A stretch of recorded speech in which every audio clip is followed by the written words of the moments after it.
What's good, y'all? Today we doing something a little different. We gonna be covering what went down with Khabib Nurmagomedov versus Tony Ferguson. How Khabib pulled out, and we also gonna be covering the UFC 209 results and what our reactions was when we was watching the fights. Now let's talk about Yeah, Khabib. How Khabib pulled out on the weigh-ins the day before the fight. the Had everybody day upset. photo fight.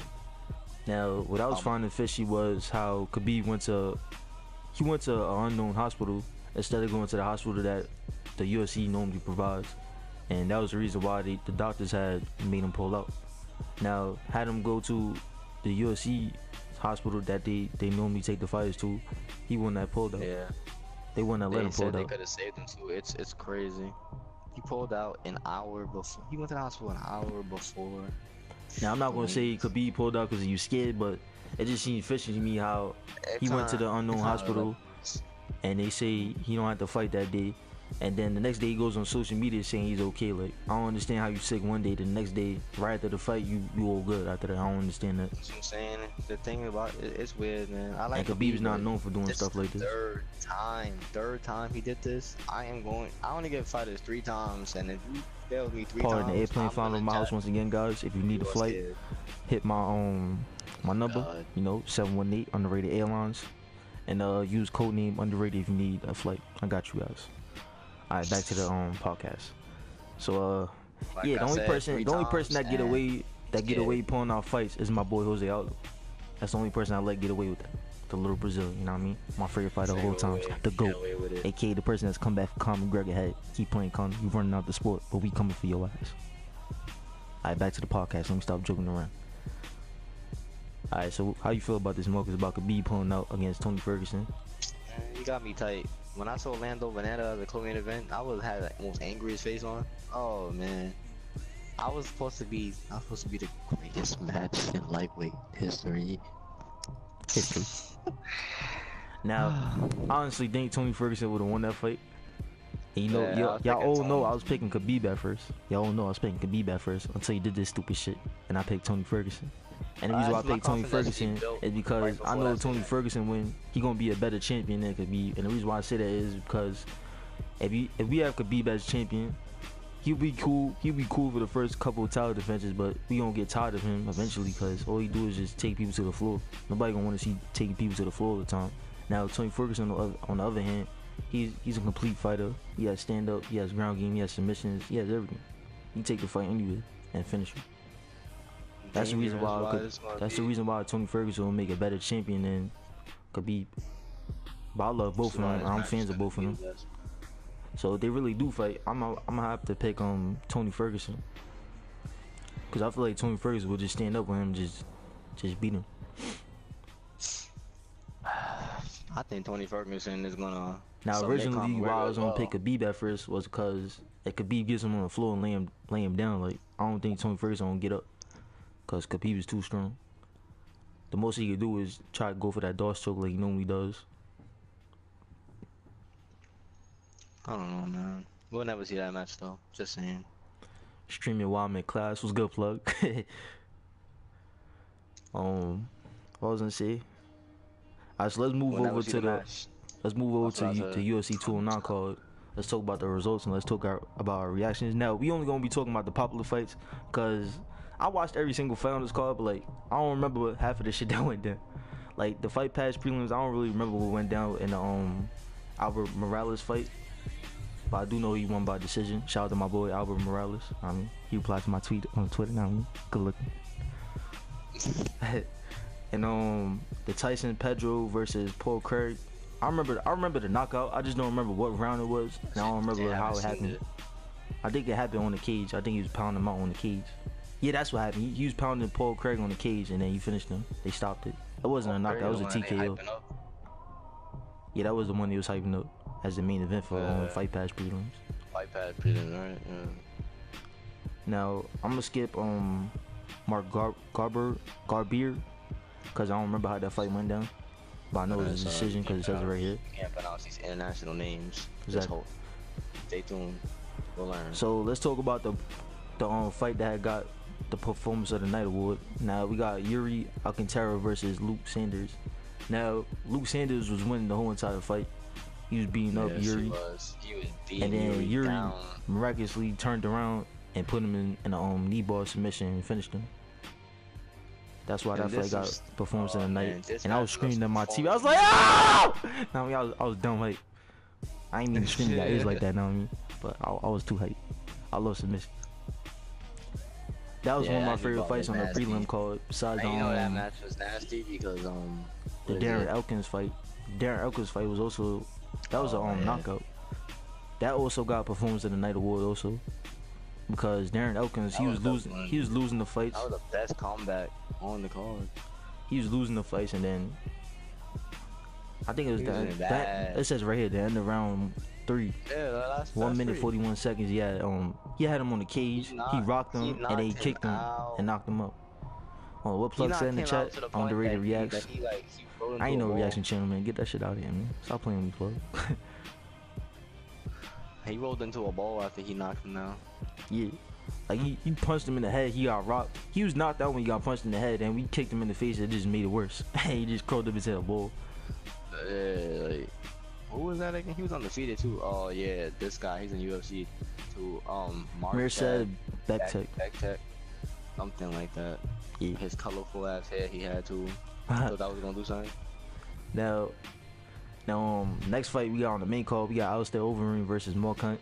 Now, I actually thought Mark Hunt was gonna knock out Alistair Overeem because you know Overeem is known for getting knocked out. He got knocked out by Bigfoot, one of the funniest fights ever. Down goes Overeem! Down goes Overeem! Underrated Airlines flying over miles right now. Once again, if you need a ticket on your next flight to the next UFC fight, please use code name Underrated. You know, JFK Airlines, Underrated Airlines. Partner me, sponsor me. I need that bread. Anyways, so what went down in this fight? Alistair Overeem, he knocked out Mark Hunt in the top clinch. He knocked him out cold. He knocked him out with that knee. That clinch was nasty. He hit him. Yup. And in the beginning of the fight, when Mark Hunt was kicking Alistair Overeem legs, Overeem was checking it, and Mark Hunt almost broke his leg. They say that he broke his leg, and then they say that he didn't break his leg. Nah, he broke his tibia. Nah, they said he broke his tibia, and then they said he didn't break his tibia, and then they said he broke his leg, and then they said that he didn't break his leg. What the hell? Nah, it was his tibia. They showed it. You can see it in the match. His whole damn shin was like leaking blood in the first round. Like I thought one of Overeem's like nails cut him or something. I thought a man's leg was gonna fall off. I ain't never seen no shit like that in my life. But yeah, that fight was kind of funny. You know, because Alistair Overeem knocked out Mark Hunt. Oh no! Matter of fact, in the second round, this is the thing I don't like about Overeem. When he like feels pressured, he will just sit on the cage, pull his hands up, and block. Like Mark Hunt was hitting him with bombs in the last second. In a couple seconds towards the last round, like why are you gonna sit there with somebody that's goddamn powerful? You know, Alistair Overeem is the reason why Mark Hunt's record's getting worse now. He like 12-11 right now. Nah, he like 11-12. I think his record is negative now. No, it was he had 12 wins and 10 losses, and then Overeem gave him that loss, so that was 12-11 right there. He was 12-10. I thought Brock Lesnar gave him a 12-11. Then he basically tied to it. What the? Nah. So next fight we got my baby Cynthia. My baby, she a little cute little one. Now I mean, yo Cynthia, slide in my DMs, man. If I get famous on YouTube, well I will get famous on YouTube. When I get famous on YouTube and you see this podcast, just remember I said your name, baby girl. Now you slide in my DMs, man. Ain't about nothing. I mean, you a couple years older than me and shit. I mean, ain't about nothing. You did. Holla. Team Alpha Male. Yeah, Team Alpha Phil versus Amanda Cooper. Now Cynthia dominated Amanda Cooper. She took it to the floor, got her on her back, and then somehow she got her in the I think Amanda tried to take it to the floor and she sprawled, and then put her in the she had her in the guillotine, and then she flipped over to her back and back mount, and then she submitted her. That's what happened. But I feel like Cynthia, she gonna be something in the women's strawweight division. I'm definitely gonna be looking at her very close. It's just like you see how fine Cynthia is, man. I'm definitely gonna be looking at you, baby girl. Slide in my DMs, stop playing. All right, next fight we got Rashad Evans versus Daniel Kelly. That fight was very boring. I ain't gonna lie to you. I don't even know how Daniel Kelly won because I was having Rashad winning on the cards. Yeah, I felt like Rashad was winning. But you know what they went by? Daniel Kelly actually outstruck Rashad all Yeah, he was rounds. counter-striking him. Don't even know how that was happening. How you get outstruck by somebody that doesn't even strike? What the hell? Rashad Evans is done. Retire. Your career is over. Just out coming at Rashad Evans like we didn't meet him at UFC 205, man. Don't let me put up the picture. Even though he don't like me. I don't know why he don't like me. He ain't smiling on my picture. I only have That's exactly why I'm a Rampage Jackson fan. Say something. I'm a damn John Jones fan. What the hell? I don't want to hear that. Forget Rashad Evans and his old ass. Nah, I mean, no disrespect to the fight fans. Nah, I mean, we just having fun right now. It's done, man. Alright, next fight we got Orlando Venado versus David Tamer. Now this fight got fired. They got fired a night award. Lando was actually winning the fight the first round, and then he just kept. I don't know why he was just letting David hit him. Like, I don't know if he was trying to prove a point to him absorbing his shots. Like, he could take a shot. Like, there was no point of doing that. He could have easily won that fight. A lot of spins too. Remember that? Yeah, he was throwing too many spins. Lando's he's an interesting fighter, but I feel like he was just showing off in that match, to be honest, because the way he was taking shots, he was taking shots like he was trying to prove a point that he could take a shot. Yeah, he can't. Because he was just standing there and David was tagging him. He had got hit with a forehead combo, he was just standing there. Like, we already understood when you got hit the first time and you took the shot and nothing happened, like you just walking, nothing happened. We understood that, but you don't keep doing it the whole entire fight and you know you're losing on the cards by points. Yeah, that ain't made no sense. That's the only reason why David Tamer won that fight. That's the only reason why David Tamer won that fight. But give it to David Tamer because he was playing it smart, and Lando was just being stupid, letting himself get hit, absorbing shots for whatever reason. I don't know what's the point of that. Like I said, just trying to put on a good show, I guess, because he was dancing for a while too. Yeah, there was no need for that. He got an unnecessary loss because of that. But that was just game plan, I guess. All right, next we got the welterweight division, Tyron Woodley versus Stephen Thompson 2, the rematch. Now, this fight was just straight counter striking. This was a counter strike and trying to. This was the most technical fight I ever seen, to be honest. Yeah, that's what you can say. But Stephen Thompson, he was winning up until round 3. When round 3 when Tyron Woodley had put him in the clinch and took him to the floor. No, he took him to the floor first, and then he took him to the cage. Put him in the clinch. The thing about that round is, like, I guess they gave it to him, but it was like that's the only round I felt he won in round 5. Round 4 was when Stephen Thompson had hit him in the head with a kick. That was the most significant strike that round, and I thought he won that round. Another thing about this match was lack of damage as well. Stephen, I mean, he was hitting him, but he wasn't even. He was just pointing. Yeah, that's the reason. That's the reason why Tyron Woodley won. Now, 5th round, that was when Tyron Woodley, he was losing in point striking, but towards the end, that was when he exploded and almost knocked out Stephen Thompson. But that's because he knew he basically was losing the match, so he just took it into his own hand and just hit him with something. Now, a lot of fight fans don't understand is, a lot of fight fans don't understand why Stephen Thompson lost. Everybody had Stephen Thompson winning. I had Stephen Thompson winning, but once I understood what happened in the fight and why they scored it that way, was because if you think about it, Stephen Thompson, he was point striking the whole fight, right? But even though he had more point striking points than Tyron Woodley, you gotta think about it. He didn't put Tyron Woodley in any type of danger. Tyron Woodley was the only one to put Stephen Thompson in danger out of all 5 rounds. Now, that was the reason why he had won the fight, all for that. Just because of him putting Stephen Thompson in danger. That's the only reason why he won. Now, if it wasn't for round 5, when he rocked Stephen Thompson, then Stephen Thompson would have been the new champion. Stephen actually could have been winning that round up until that rock happened as well. Because he was, again, I mean, Woodley was actually pushing more pressure because, again, he knew he was losing the match, so he just thought he had to finish the match. There's two sides to that, because I understand Tyron Woodley putting Stephen Thompson in danger in the last couple seconds of the round, but you got to look at it as, even if he would got hit with 2 extra strikes, he was still surviving the fight. He still got back up. He was going to survive either way. Too, is what Dominic said as well on commentary. Freaking Woodley waited so long to push pressure, like he backed up the whole match and did it at the last possible second.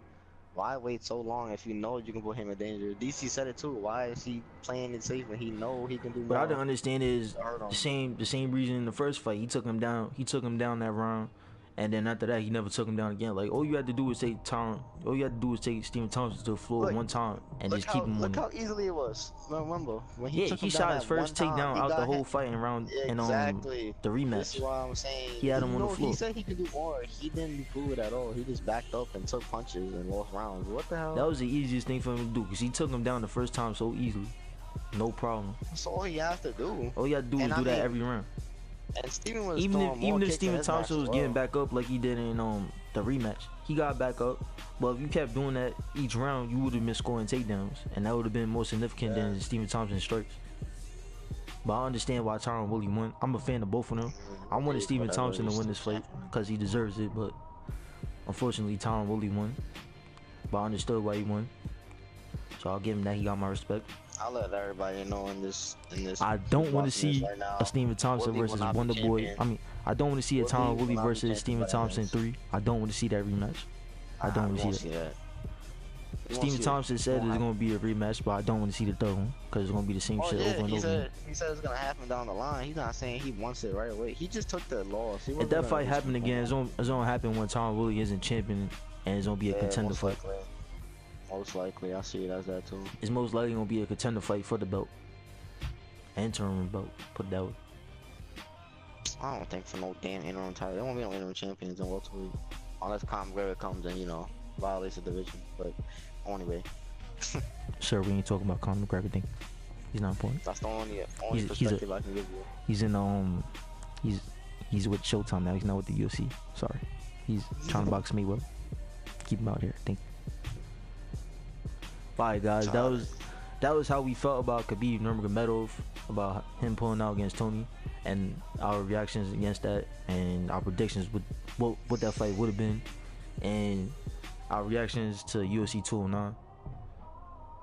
But if you guys felt any way about Khabib Nurmagomedov pulling out against Tony Ferguson, leave it down in the comments below in the YouTube, and let us know how you felt about the whole UFC 209 card, all the fights. Let us know in the comments. I will reply back to the comments. Also, if you guys if you join these podcasts and how should I say this, MMA news, I guess. Don't forget to drop a like. And you're gonna start keeping up more MMA if you want to see more, don't forget to subscribe. I really appreciate you guys subscribing, hitting the like button if you guys enjoying this, cause I am trying to make it on YouTube. So by me making it on YouTube, you guys can help me out by subscribing if you liking the content, and if you liking the content also, don't forget to drop the like, cause that gets the video trending. Now, again, we're gonna do I'm trying to cover as many on the card next week as well. Yeah, the next card that we covering is UFC London, Jimmy Manuwa versus Corey Anderson. Like I said, guys, if you want to, this is always gonna be an interactive podcast. Even though I can't get you guys on the podcast unless you in the party with us. That's why when I upload it, that's for you guys to comment in the comment box, and I reply to you guys. That's mainly what it's for. When I do these podcasts, I do it for the EA Sports UFC 2 community. Now, when I'm live streaming the podcast before I upload it, that's for you guys to comment in the chat. Cause if you see on the right side, I got the comment box. We live streaming on Twitch right now. This is before I upload it to YouTube. Now, normally when we have people in here, I haven't been streaming in a while. That's why there's not that many people in here. But normally when I have people in here and I do the podcast, they do interact in the chat. But other than that, guys, if you guys enjoy, don't forget to drop a like. And if you guys want to see more, make sure to hit the subscribe button. And we also gonna be covering Bellator soon. The next Bellator event is gonna be King Mo versus Rampage Jackson 2. We're gonna be covering that fight, make our predictions. That's the next one, right? I can't wait to see that rematch. But we're gonna do coverage on Bellator soon. Maybe some World Series of fighting here and there. We'll see what we do. But yeah, man. I'm trying. Eventually, I'm on Twitch. I'm gonna be getting the people from the Twitch community that streams UFC 2 on the podcast also, because I'm trying to make a big podcast. That's what I'm trying to do basically. And I do this all for the UFC 2 community. And when EA Sports UFC 3 come out, everything's gonna be even better, because I'm gonna be streaming the game even more. The only reason why I'm not streaming the game as much now is because there's a lot of bullshit within UFC 2 right now. Like all the striking, the striking is just getting boring, same thing. And it's very few people that do different stuff. I'm the few person that do few stuff. Like everybody that plays this game, they just do body shot. No, they do jab, body shot with the leg kick. Every single does that shit. And I know UFC 2 is not gonna patch the game, so we gotta wait for UFC 3. But yeah, man, I'll be streaming UFC 2 here and there. I'm not gonna be streaming it too crazy like I used to, but I will be streaming for you guys. But other than that, guys, if you guys enjoyed the podcast, make sure to drop a like. And if you guys want to see more, make sure to hit that subscribe button. Also, I don't only do MMA content and UFC 2 content. If you guys want to see my comedy side outside of my podcasts and stuff, make sure to go check out my GTA videos, my Grand Theft Auto 5 skits. But other than that, guys, Team Underrated, get us, get lost. Anything you want to say, Marcus? Nah, I'm good. I'm all chilling. You know. Sorry. Just like that. How you feel? I'm sorry, everybody. Team Underrated. Get rich or get lost. You know how that goes? Get rich or get lost. Yeah, that's how I like it. Don't do that, Terry left. I'll be up out here.